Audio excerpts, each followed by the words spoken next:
Hi guys, I am Surendra Joshi and you are watching my channel Antique Knowledge World. Guys, इस बार माध्यमिक शिक्षा board Rajasthan के अनुसार 10वीं कक्षा में गणित का प्रश्न पत्र कुछ इस तरह से आएगा। इसमें फर्स्ट जो होगा वो इस तरह का होता है 12, 15 जिसका लेसेप है और मैसेप है निकालना है। अब ये लेसेप है और मैसेप है क्या है? लेसेप है एलसीएम, मैसेप है एचसीएफ। ठीक है, अब ये एलसीएम कैसे निकालना है? देखो फैक्टर निकालना है, कुछ नहीं है, बहुत आसान है। गुणनखंड करने हैं, 12 और 15 है जो जिसका दिया हुआ है उसका निकालना है। ये आप इस तरह से फैक्टर करोगे तो ये आता है, डिजिट आ जाएगी आपकी। इस डिजिट का मल्टीप्लाई करोगे तो 60 आता है। ये है एलसीएम यानी लेसेप है। एक आंसर आ गया आपका। दूसरा मैसेप है एचसीएफ। एचसीएफ निकालने के लिए दोनों का अलग अलग निकालना है, 12 का अलग, 15 का अलग। ये इसका अलग निकाला, इसका अलग निकाला, दोनों का अलग अलग इस तरह से फैक्टर बने, गुणनखंड बने। और इसमें जो कॉमन आता है वो कॉमन ले लिया और इस तरह से ये एक डिजिट आई, ये 3 आई, ये 60 आती है। 60 और 3 का देखो अगर देखे तो ये आंसर आया, आंसर है ए। तो एग्जाम में टाइम कम रहता है तो आपको ज्यादा कुछ माथापच्ची नहीं करनी है, बस ये सोचना है 12 और 15 दोनों की टेबल में कौन सी डिजिट आती है। तो 60 है ऐसी है जो 60 के अंदर 12 और 15 दोनों की टेबल लगती है, यानी 12 और 15 का भाग किस में जाता है? तो 60 में जाता है। ये लेसेप पे हो गया, देखो कितना आसान। और दोनों डिजिट में किसका भाग जाता है यानी किसकी टेबल लगती है? तो 3 की टेबल में ये दोनों आते हैं। कितना आसानी से देखो, फिर मैं रिपीट कर रहा हूं अपनी बात को। दोनों डिजिट की टेबल में कोई ऐसी डिजिट सोचनी है तो वो है 60। तो 60 में दोनों का 60 है, दोनों की टेबल लगती है, 12 की टेबल में भी आती है और 15 की टेबल में भी आती है। ये हो गया लेसेप है। और अब उल्टा सोचना आपको कि ये दोनों डिजिट किसकी टेबल में लगती है? तो 3 की टेबल में 12 भी आता है, 3 की टेबल में 15 भी आता है। ये इस तरह से 60 और 3 आंसर डायरेक्ट निकल जाएगा। ज्यादा सोचने की जरूरत नहीं है, माथापच्ची करने की जरूरत नहीं है। ठीक है, अब फर्स्ट में सेकंड वाला देखिए। इसमें क्या है? 3x² + 4x - 2 ये एक समीकरण है, इक्वेशन है। इस समीकरण में शून्यांक निकालना है यानी कि 0 निकालना है। कोई ऐसे डिजिट जो इसमें x की जगह रखेंगे और समीकरण 0 हो जाए यानी कि शून्य में बन जाए। ठीक है, उसके लिए क्या करना है? चारों ऑप्शन दिए हुए, आप चारों में से एक एक ऑप्शन रख रख के देख सकते हो। एक तो तरीका ये है। दूसरा तरीका है जो थोड़ा सा, क्योंकि समय की कमी है ना, इसलिए मैं एक शॉर्ट तरीका आपको बता रहा हूं। अगर आप है ना इसमें देखोगे तो 1 रखेंगे तो कम से कम 3 और 4 7 हो जाएंगे, और यहाँ पे 2 है तो दोनों 0 हो ही नहीं सकते प्लस और माइनस में। अगर आप माइनस का 2 रखोगे तो इसमें सोचा जा सकता है, 0 रखोगे तो भी नहीं हो पाएगा। अब ये -2 ही हमारे पास है विकल्प। अब उसको रखते हैं, ये 3x² 4x - 2। अब ये x की जगह -2 रखा, यहाँ x की जगह -2 रखा। इस -2 को -2 का स्क्वायर है इसलिए -2 को -2 से मल्टीप्लाई किया तो प्लस का 4, और यहाँ -2 को प्लस के 4 से मल्टीप्लाई किया तो माइनस का 1, यानी ये 4 2 जाए 1 माइनस का। ध्यान रखना प्लस और माइनस दोनों इंटू होते तो माइनस आता है। अब यहाँ पे 3 4 जा 12 हो गया, यानी ये 12, ये माइनस का 1 माइनस का 2 दोनों को सम किया, प्लस किया तो ये 12 आ गया, माइनस का 12। ये प्लस का 12 माइनस का 12 दोनों माइनस किए तो 0 आया, यानी कि आपका जो आंसर है वो -2 है। थोड़ा सा बस दिमाग लगाना आपको और सोचना है कि, क्योंकि मैंने आपको स्टार्टिंग में भी यही बताया, अगर आप देखोगे कि 1 को रखोगे, 0 को रखोगे, सब को रखोगे, इसको रखने की जरूरत ही नहीं है। आपको सीधा डायरेक्ट सोच लेना है, क्योंकि दोनों डिजिट का अगर आप प्लस का है और ये माइनस का है, दोनों का जैसे ही प्लस करोगे तो ये 7 तो ऐसे ही बन जाएगी। अगर आप 0 भी करोगे तो दोनों 0 हो जाएगी। अब ऐसे में ये डिजिट अलग से बच जाएगी ना, तो इसके लिए आपको ऐसी डिजिट सोचनी है। ठीक है, फर्स्ट का 3 कुछ इस तरह से है, मूल बिंदु के निर्देशांक बताने हैं। मूल बिंदु क्या है? अगर हम ग्राफ पेपर लेंगे तो x का और y के अलग अलग हम बनाएंगे। अब x डैश और y डैश, ठीक है, दोनों जहां पर कटते हैं वो बिंदु मूल बिंदु होते हैं, और यहां पर x का भी 0 है और y का भी 0 है, तो आंसर डायरेक्ट 0 0 है। यानी कि आपको मूल बिंदु के बारे में सोच लेना है, तो 0 और 0 होगा, यानी x भी 0 होगा और y भी 0 होगा, द आंसर इसका। अब पहले के चौथे पे नजर डालें, फोर्थ है ये 2x plus Y is equal to 6, ये दिया हुआ है। इसमें से 4 ऑप्शन में से कोई करेक्ट है, यानी x का पहला वाला मान होता है, y का दूसरा वाला मान होता है, दोनों मान इसमें पुट करके रखेंगे अलग अलग, जो आंसर सही होगा वही सही माना जाएगा विकल्प, ठीक है। अब यहां पर है कि अब आप अलग अलग रख रख के देखोगे, टाइम काफी बर्बाद होगा ना।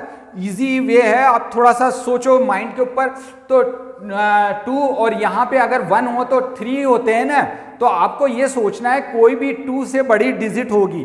आपको ये देखो 2 और 2 रखी हुई है, इसीलिए मैंने इस 2x plus Y is equal 2 रखा और इसमें 2 2 रखा, यानी x की भी वैल्यू 2 ली है, y की भी वैल्यू 2 ली है। अब 2 ये x की जगह 2, y की जगह 2, 2 2 जा 4 और यहाँ 2 की 2, 4 2 दोनों को प्लस किया तो 6 आया, यानी इधर वाला भी 6 इधर वाला भी 6, यानी कि ये समीकरण को संतुष्ट करता है, यानी आंसर हमारा हुआ से, आंसर भी से, ठीक है। ये है सवाल नंबर 5, ax square plus bx plus c equal to 0। अब इसमें मूल वास्तविक नहीं है, ये हमें पता करना है। मूल वास्तविक कब नहीं होंगे, जरा देखो यहां condition B square minus 4ac, ये इसके अंदर हम जब भी B square minus 4ac means b की वैल्यू यहाँ पे होती है, a की वैल्यू यहाँ पे होती है, c की वैल्यू यहाँ पे होती है, इसकी वैल्यू निकालोगे अगर आप, और निकालने के बाद आप देखते हो वो अगर 0 से छोटी होती है, छोटी कौन सी, -1 -2 -3, ये 0 से छोटी होती है। अगर आंसर्स इस तरह के होते हैं तो मूल वास्तविक नहीं होंगे, ऐसे मूल वास्तविक नहीं हो सकते कभी भी, ठीक है। और अगर है ना इससे 0 से बड़ी होगी तो ऐसी कंडीशन में मूल वास्तविक होंगे, यानी बी स्क्वायर माइनस 4ac में इसका मान रखोगे और आंसर 0 से बड़ा, यानी 1 2 3 4 5 6 अनंत तक ऐसी कोई डिजिट निकलती है तो वास्तविक होंगे।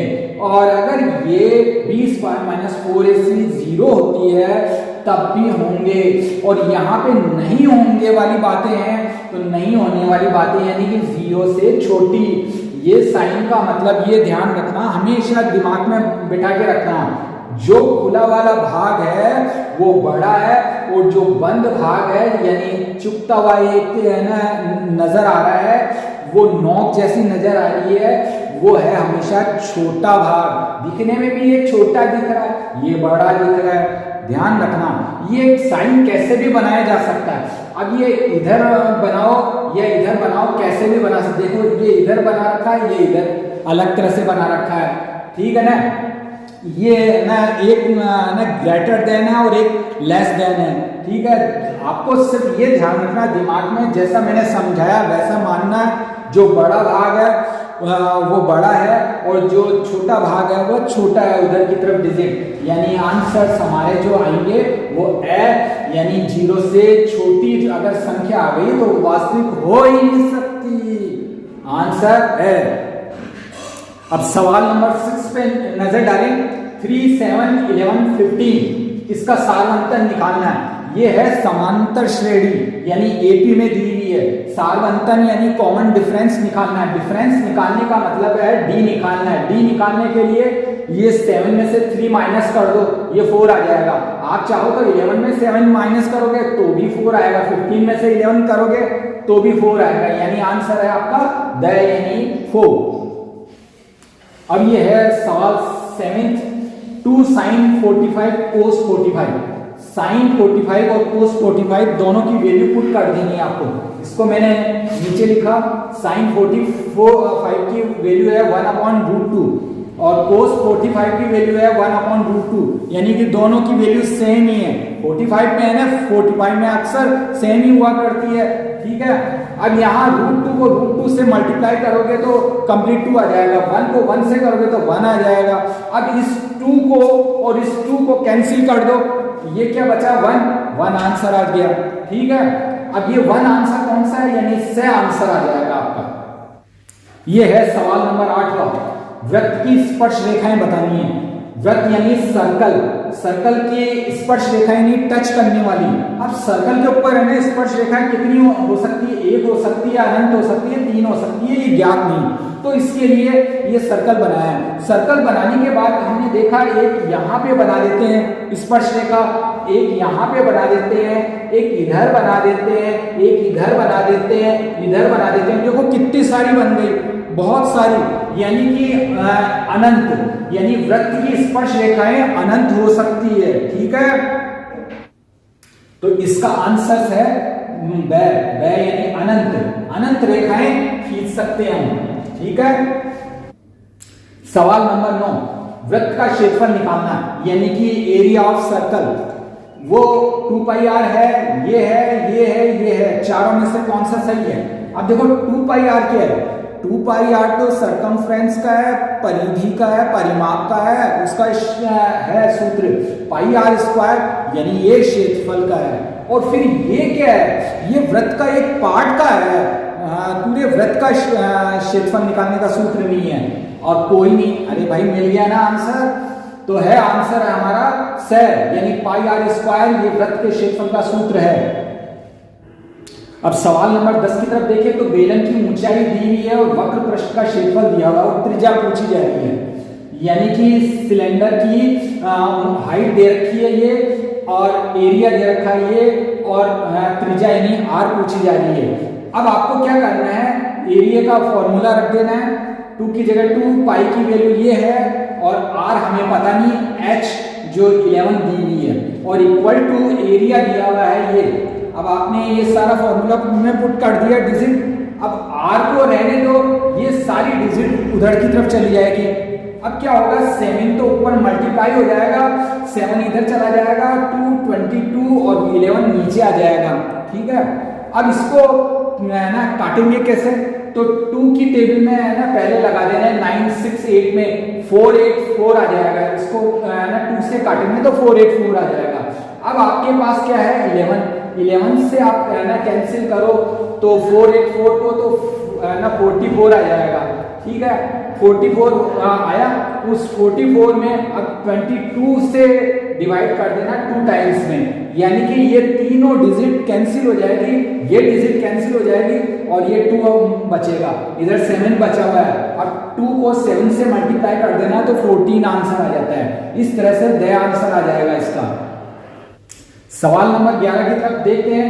7 4 5 3 4 3 4 1 2 बहुलक निकालना है, यानी मोड निकालना है। बहुलक का मतलब ये यही होता है, बहु यानी कि बहुत सारे जो डिजिट सबसे ज्यादा बार आई है वही तो आंसर है। देखो तो 4 4 4 ये सबसे ज्यादा बार आई है, बाकी ना तो 7 आई है इतनी बार, ना 1 आई है, ना 2 आई है, ना 3 आई है। डायरेक्ट आंसर आपका हो जाएगा ब यानी 4। अब सवाल नंबर 12 की तरफ ध्यान दें। एक पासे को एक बार फेंकने पर अभाज्य संख्या प्राप्त होने की प्रायिकता ज्ञात करो।